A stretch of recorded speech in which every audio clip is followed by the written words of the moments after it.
Imagine une photographie en longue exposition. Si le sujet bouge beaucoup, les contours se floutent, mais il n'a pas disparu pour autant. Depuis l'après-guerre, la France a justement beaucoup bougé.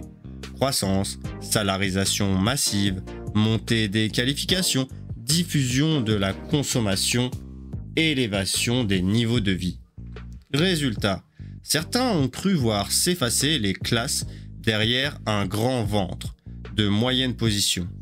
D'autres, au contraire, ont parlé d'un retour des classes pour expliquer le creusement de certains écarts et la persistance de rapports de domination. Qui a raison ?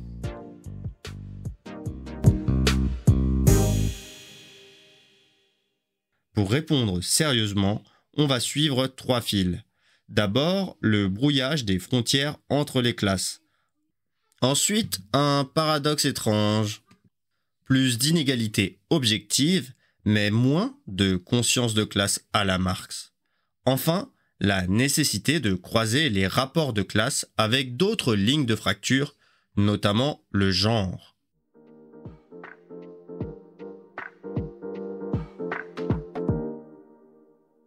Commençons par ce qui trouble la vue. Les frontières de classe se sont déplacées. Parfois, elles se sont rapprochées. Parfois, elles se sont fracturées. Pendant les 30 Glorieuses, la réduction sensible d'un certain nombre d'inégalités a donné l'impression que la pyramide sociale se transformait en toupie. Moins de très riches et moins de très pauvres, apparemment. Davantage de positions sociales intermédiaires. La salarisation presque générale a desserré l'équivalence salariale, classe ouvrière, conditions prolétariennes. Les couches intermédiaires du salariat ont grossi. La protection sociale et l'élévation des revenus ont sorti une partie des ouvriers de la grande insécurité matérielle. Depuis plusieurs décennies, la diffusion des modes de vie est frappante. L'accès aux biens durables est devenu quasi universel. En 2014, déjà 96% des ménages possédaient un lave-linge. Ça vous semble évident, mais ce n'était pas du tout le cas dans les années 70.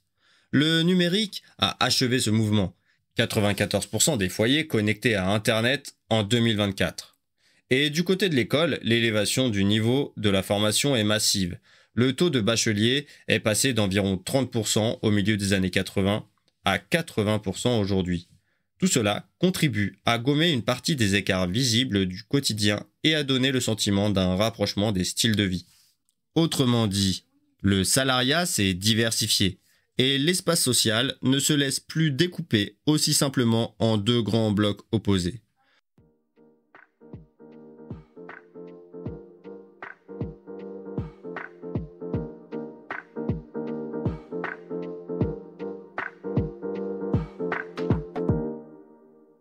Pour autant, est-ce que les frontières floues signifient l'absence de frontières ?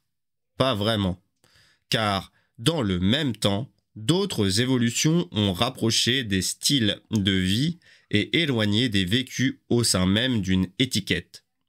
On a vu coexister une baisse des distances entre classes sur certains plans, accès plus large à la consommation durable, diffusion des enseignements secondaires, puis supérieurs, progression de l'accession à la propriété, etc. Mais une hausse des distances au sein de certaines classes, notamment populaires. Un monde d'ouvriers et d'employés, des univers de travail éclatés, ateliers, back-office, grandes surfaces, aide à domicile.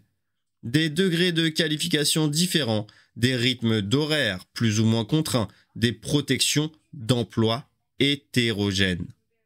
Résultat, les classes populaires se recomposent et leur unité supposée se fissure. Une caissière en temps partiel subit, un manutentionnaire en intérim, un agent de voirie titulaire, une employée d'accueil en CDD. Tous appartiennent au salariat d'exécution, mais leur protection, leurs perspectives et leurs contraintes ne se superposent pas, comme les ouvriers des années 70 dans l'industrie.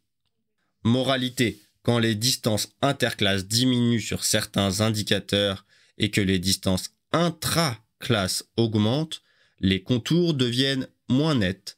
La classe n'est plus un uniforme, c'est un faisceau de positions proches, parfois proches seulement sur 2 ou 3 critères.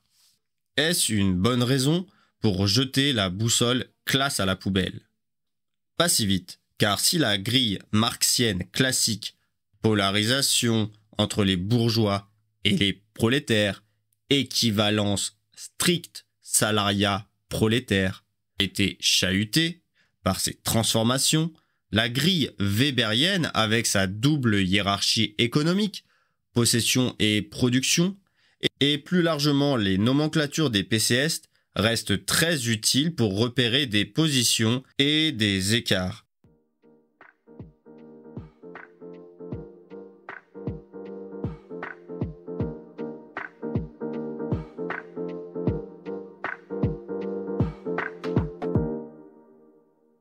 D'ailleurs, un constat s'impose dès qu'on regarde froidement. Au milieu des années 1980, les écarts se sont à nouveau creusés.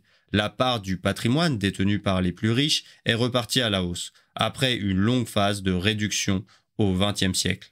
En 2023, la pauvreté monétaire touche 15,4% de la population, soit près de 10 millions de personnes.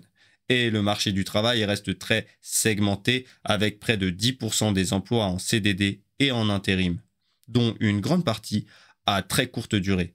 Autrement dit, même si les consommations se ressemblent davantage, les conditions de vie concrètes continuent de poser des questions en termes de rapport de classe.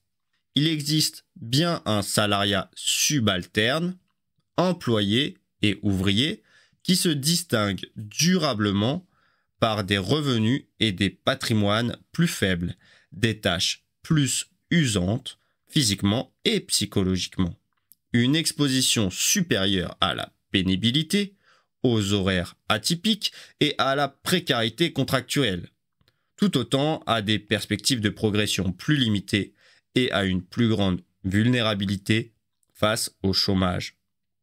Ajoute à cela une participation politique plus intermittente, des trajectoires familiales marquées par l'homogamie, ouvriers avec employés, très fréquentes. On retrouve des traits communs qui dessinent une condition populaire, même recomposée. Et vous, dans votre entourage, quels sont les marqueurs qui, au-delà du revenu, font la position sociale? Horaire, stabilité de l'emploi, usure au travail, diplôme, réseau, quartier. Dites-moi en commentaire ce qui vous marque le plus. Si on remonte à l'autre bout de la hiérarchie, l'existence d'une grande bourgeoisie, en soi et pour soi, comme le disait Marx. Ça saute aux yeux. Des quartiers spécifiques, des patrimoines élevés, des circuits de socialisation fermés, comme des clubs privés, des rallyes pour les rencontres entre les jeunes. Leurs itinéraires scolaires est sélectif et le mariage est souvent le symbole de l'homogamie sociale de la grande bourgeoisie. Ici, l'entre-soi n'est pas un accident ou un hasard, c'est une stratégie de reproduction sociale, assumée et organisée, qui coche toutes les cases de la classe en soi, selon Marx. Quelque part, on peut dire ici que la classe n'a pas disparu.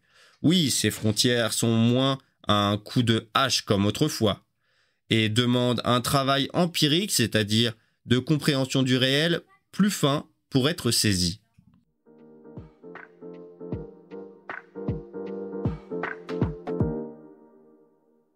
Si tu apprécies cet épisode, n'hésite pas à le partager, laisser un commentaire, un like, ça permet de faire circuler le contenu pour les personnes comme toi qui en ont vraiment besoin, notamment dans leur révision. Et encore mieux, si tu veux t'intéresser au SES plus en détail, rejoins-nous sur lavoiedescienceséconomiques-et-sociales.fr avec une communauté qui est vraiment intéressée, des exercices interactifs, ainsi que tous les sujets que tu pourras trouver en SES pour le bac, en première et en terminale. On reprend.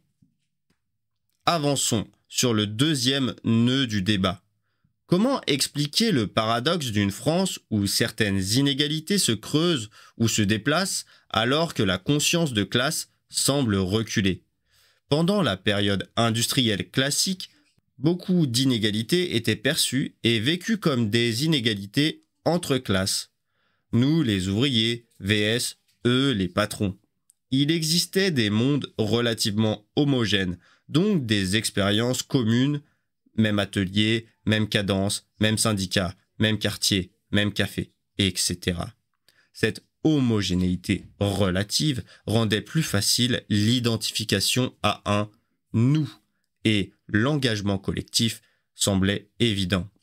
Or, à partir des années 80-90, la perception se déplace. Les inégalités sont individualisées.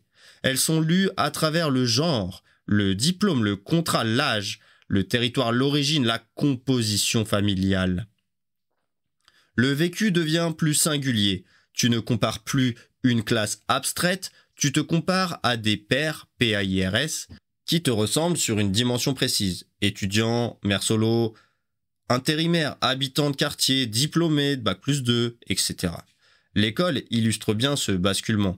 Autrefois, l'échec scolaire pouvait être perçu comme un destin de classe. Ce n'est pas pour nous, disait la classe populaire. Désormais, il est souvent vécu comme un échec personnel, à l'heure où la réussite est présentée comme un impératif méritocratique. Selon toi, ta réussite scolaire, elle dépend de toi-même ou de ton origine sociale? Allez, donne-moi ton avis en commentaire. Est-ce que cette individualisation rend l'analyse en termes de classe obsolète?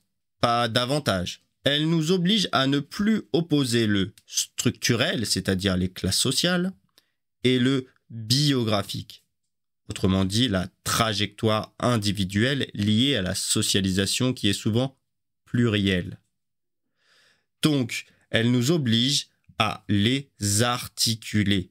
Car si chacun vit ses inégalités à la première personne, la distribution des chances et des contraintes reste profondément structurelle. Ce n'est pas un hasard si les contrats instables, les temps partiels subis, les horaires atypiques, les métiers les plus usants et les moins valorisés se concentrent dans certaines fractions du salariat.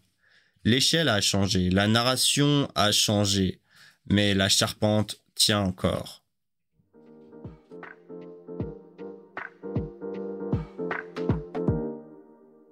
Troisième enjeu, et c'est là que le débat devient fécond.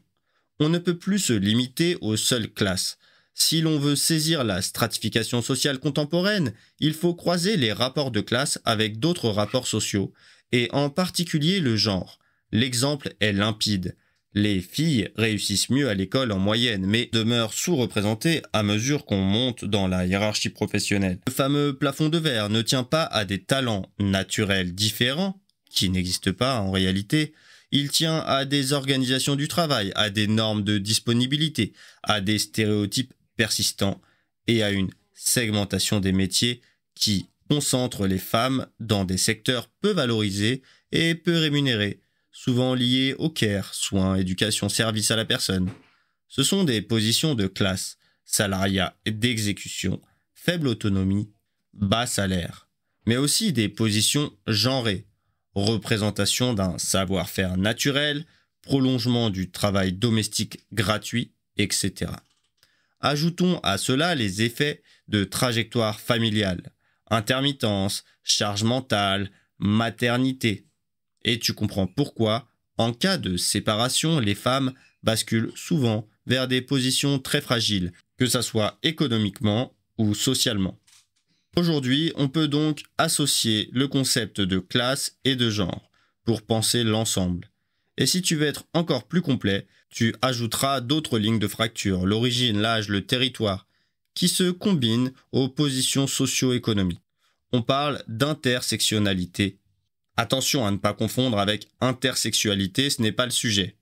Ici, on examine cette imbrication des rapports de domination sans les hiérarchiser a priori. Revenons à notre question initiale.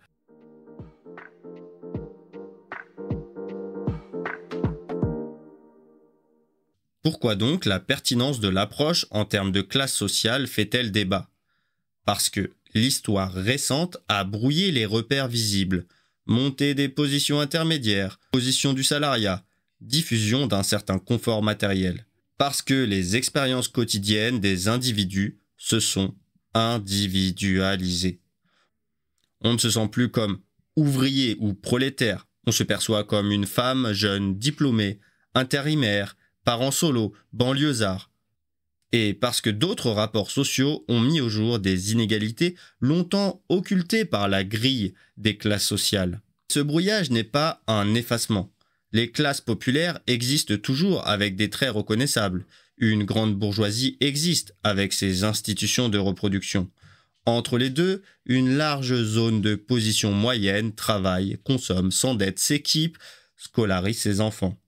Et subit, elle aussi, des écarts d'autonomie, de reconnaissance et de pouvoir. La bonne démarche aujourd'hui n'est donc ni de fétichiser les classes, ni de les abandonner, l'articuler avec d'autres grilles de lecture, et accepter que les frontières soient moins tranchées et que les classes ressemblent davantage à des nuages de points qu'à des blocs compacts.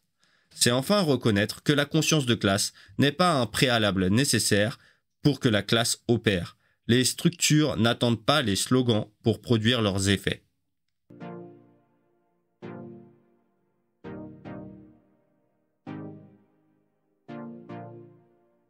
Au terme de ces 3 épisodes, nous avons vu que la société française se structure autour de hiérarchies multiples. Dans un premier temps, nous avons caractérisé la structure sociale et ses évolutions récentes. Salarisation, tertiarisation, féminisation. Ensuite, nous avons parcouru les grandes théories de la stratification. Karl Marx, qui insiste sur le rôle central du mode de production et du conflit de classe.